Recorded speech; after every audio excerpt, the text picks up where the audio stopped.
So now we reached the final piece of our lecture needed in order to compute the decay rates for scattering cross-sections. At the end, we would like to work towards computation for the decay and scattering processes rates. And for this, basically, we need to find all the ingredients of the following expression. So we went through the realistic calculation of the particle decay rates at cross-section and found that sigma is proportional to this expression. Then we went through the relativistic treatment of spin-half particles, Dirac equation, and finally we will concentrate on the Lorentz invariant matrix element M. We will discuss the interaction by particle exchange, look at the final diagrams, and finally we will have final rules for quantum electrodynamics. Previously, we calculated the transition rates from the Fermi's golden rule here, where T was the perturbation expansion for the transition matrix element. For particle scattering, the first two terms in this perturbation series can be viewed as the following. So first one is the scattering of a particle in the potential. We have initial particle, some potential, particle interacts with potential, scatters it. Or the second term is scattering via an intermediate state J. Classical picture, as we used to it, is that particles act as sources for fields which give rise to a potential in which other particles scatter. But in this case, we have action at a distance, which in principle can violate the causality. Quantum field theory picture forces arise with the exchange of virtual particles. Action at the distance does not exist, and forces between particles are due to exchange by other particles. What we need to do is to consider the particle interaction A plus B going into particle C plus D. And this occurs via an intermediate state. One possible space-time picture of this process is like this. So we have at the beginning initial state I, consisting of particles A and B. We have final state F, consisting of particles C and D. And we have intermediate state J. It consists of particles, in this case, C, B, and X. And this time ordering corresponds to particle A emitting particle X, and then particle B absorbing this particle X. The corresponding term in the perturbation expansion would look like this. And if you write down explicitly J as X plus B and C plus X, you'll get the following expression. So here TAB refers to the time ordering where A first emits X before B absorbing it. Then we need to find an expression for this part in non-invariant matrix element T. Ultimately, we want to obtain the Lorentz invariant matrix element. And then you can refer that these two, T and M, are related in the following way, where K runs over all the particles in the matrix element. Here we would have that this expression would be equal to matrix element with transition where A goes to C plus X, A goes to C plus X, divided by the square root of the product of all energies. So in this case, M would be Lorentz invariant matrix element for A decaying to C plus X. The simplest Lorentz invariant quantity is the scalar. In this case, it's a GA. Written here, GA. And GA is a measure of the strength of the interaction A going to C plus X. Now, the matrix element is only Lorentz invariant in the sense that it is defined in terms of Lorentz invariant wave function normalization, and that the form of the couplings is also Lorentz invariant. In this illustrative example, J is not dimensionless. Similarly, we can write down the transition of B plus X going to particle D in the following way, which gives the expression for the T. which is just the product of these two parts that you just computed. The Lorentz invariant matrix element for the entire process looks like this. So in this case, MABFI refers to the time ordering where A emits X before B absorbs it. And again, it is not Lorentz invariant since order of event and time depends on the reference frame. Also, momentum is conserved at each interaction vertex, but not the energy, so Ej is not equal to Ey. And particle X is on mass shell, or otherwise called on shell. It means that Ex squared is equal to Px squared plus M squared. What we need to do is to also consider the other type ordering of a process, where B would emit an antiparticle X, and the A would absorb it. So here you notice that instead of an X, we have an antiparticle. And in terms of actual particle example, we can look at the electron muon neutrino scattering via charge current W. So if electron meets W, it will be W minus. If electron absorbs W, it will be W plus. The Lorentz invariant matrix element for this time ordering is MBA, so you inverted B and A here, and get the following similar expression. In quantum mechanics, we need to sum over matrix elements corresponding to the final states. We need to just adapt this to numbers which we obtained. And we get the following expression, which simplifies to this one. From the first time ordering, we can express Ex through momenta of particles A and C, which gives the following expression to MFI. And note that PA minus PC squared simply can be written down as Q squared, where Q is PA minus PC. Now, after summing over all possible time orderings, this MFI is Lorentz invariant. So sum over all time orderings gives a frame-independent matrix element.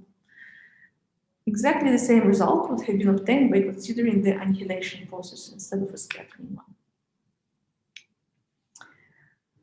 In principle, the sum over all possible time orderings, like these two which we considered, represents a Feynman diagram which we already discussed in the first lecture. So here again we have Feynman diagram where left-hand side represents the initial state, A and B particles, right-hand side is the final state, C and D particles, and everything in between is how the interaction happened. In this case, the exchange via particle X has happened. It is important to remember that energy and momentum are conserved at each interaction vertex in the diagram. The factor 1 over square root Q squared minus mx squared is the propagator. It arises naturally from the above discussion of interaction by particle exchange. And then the matrix element in this form depends on the fundamental strengths of the interaction of two vertices, Ga and Gp, the form momentum Q carried by the virtual particle, which is determined from energy momentum conservation of the vertices. And also know that this Q squared can be either positive or negative. Let's see some examples. We can start with the T channel, similar to what we have just looked into, where we have electron-electron scattering. In this case, Q is equal to P1 momentum of the initial electron minus P3, minus momentum of a scattered electron, or P4 minus P2, equal to the T variable. For elastic scattering, energy remains the same, and from here automatically we get that Q squared can be only negative. Negative Q squared is called space-like. In the S channel, we'll have Q equal to P1 plus P2, or P3 plus P4, equal to S. In the center of mass frame, P1 and P2 will have the same magnitude in opposite direction, and from here we immediately see that Q squared is equal to 4E squared and is positive. Positive Q squared is called time-like. Now, again, we can look at the correspondence between time-ordered quantum mechanics, where we need to add up two processes, and Feynman diagram, which we get, and which is described by this matrix element. In time-ordered quantum mechanics, momentum is conserved at vertices, but energy is not. And exchange particle here is on mass shell. So therefore, this expression is valid. While for Feynman diagram, momentum and energy are conserved at interaction vertices, and exchange particle is off mass shell, it's a virtual particle. So Q squared is not necessarily equal to mass of the exchange particle squared. We can think of observable on-mass shell particles as propagating waves and unobservable virtual particles as normal modes between the sources particles, as shown in these plots. Now let's see how the potential looks like from the point of view of particle exchange. We can view the scattering of an electron by proton at rest in two ways. First, it's an interaction by particle exchange in second-order perturbation theory. So it's this diagram described by this matrix element. But what we can do is to also evaluate the same process in first-order perturbation theory, treating proton as a fixed source of a field, which gives a rise to potential V. In this case, matrix element should be computed in the first order like this. We will obtain the very same expression for MFI using this potential, which is a Yukawa potential. In this way, we can relate potential and forces to the particle exchange picture. But we should always remember that scattering from a fixed potential V is not a relativistic invariant V. Now let's consider the interaction of an electron and tau lepton by the exchange of a photon. The general ideas still hold, but we would need also to take into account the spin of the electron tau lepton and the spin or polarization of the virtual photon. The basic interaction between a photon and the charged particle can be introduced by making a minimal substitution. P gets this term in addition, and energy gets this term, where Q is a charge, so basically potential energy and additional form of the kinetic energy. In quantum mechanics, momentum is a derivative of coordinate and energy is derivative over time. Therefore, the substitution needs to be made in the following way, where a mu is a 4-vector formed out of phi and vector potential. The Dirac equation would also transform in the following way by acquiring additional term. If we multiply it by I, we'll get the following form of the expression.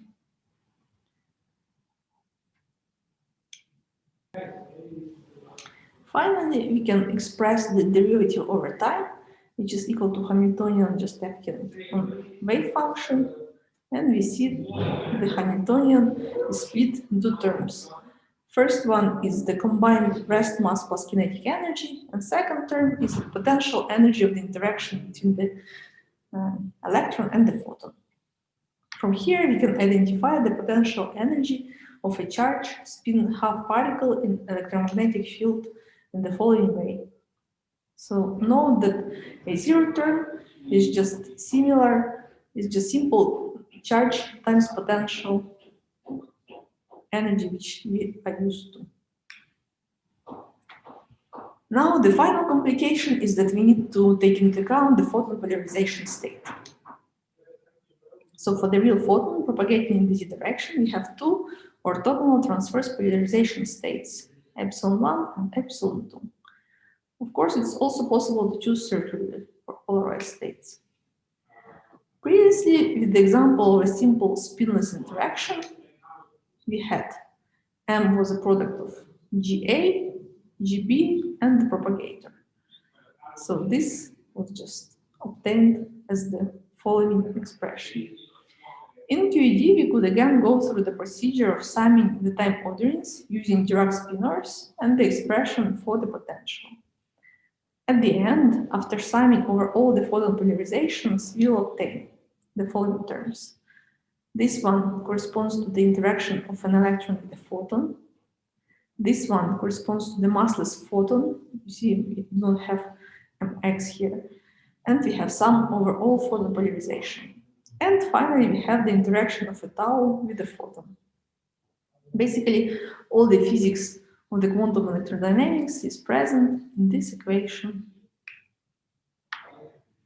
Now, if you consider virtual photon, the sum over all polarization needs to include also longitudinal and scalar contributions of 4 polarization states. And it's simply equal to minus g mu. The invariant matrix element becomes like this. Now we can use the definition of the adjoint spinor, which is defined as psi bar equal to psi dagger times gamma 0. And we get basically matrix element is equal to the electron current. We have electron scattering on the photon, emitting photon, then tau current, tau emitting photon, and propagator of this photon in between. So this is a remarkably simple expression. We can find that actually U1 bar gamma mu U2 transforms as a 4-vector. And if you write down definition for the current like this, so electron current through electron spinors, tau current through tau spinors, you'll get that matrix element is also Lorentz invariant. So you obtain the product of two charges and 2 4-vectors divided by the q squared, where q here is the momentum transfer to the photon. Now it should be remembered that this expression hides a lot of complexity. Here we summed over all possible time orders and then summed over all possible polarization states of the virtual photon. Now, if you are presented with some new Feynman diagram, we do not want to go through the full calculation again. Unfortunately, this is not necessary. We can just write down matrix element using a set of simple rules. Basic Feynman rules consist of these 3 points. We need to have a propagator factor for each internal line, like a photon here. Dirac spinor for each external line, meaning for each real incoming or outgoing particle, and vertex factor for each vertex. Here are the rules of the quantum electrodynamics summarized in one slide. For external lines, for spin 1/2 particles, you need to have spinor or adjoint spinor for incoming outgoing particle. Then for antiparticle as well, we need to have for incoming antiparticle adjoint spinor, outgoing normal spinor. For spin 1, we need to have polarization states. For internal lines, propagator for spin 1 photon, we have this expression. For spin 1/2 fermion, we have this expression. And vertex factor for quantum electrodynamics is just simply charge of the fermion times I times gamma mu. And matrix element minus EM is the product of all these photon factors listed here. Here's the example. We have our previous diagram, electron tau scattering, and we have the following parts. So this is electron current, written down in terms of electron spinor. This is the photon propagator, and this is a tau current. Finally, matrix element is the product of these 3 elements, which is the same expression as we have obtained previously. We can also try to write down the same for the annihilation diagram, and you'll end up with this expression. You can see that at each vertex, the adjoint spinor should be written first. Each vertex would have a different index, mu and nu in this case, and g mu nu of the propagator would connect the indices of these vertices. As a summary, interaction by particle exchange naturally gives rise to the Lorentz invariant matrix element of this form. Then we derive the basic interaction in QED, taking into account the spins of the fermions and polarization of the virtual photons. And matrix element in QED looks like this. Now we have all the elements to perform proper calculations in QED, and we can have a look at it during the actual lecture, which we'll have next week.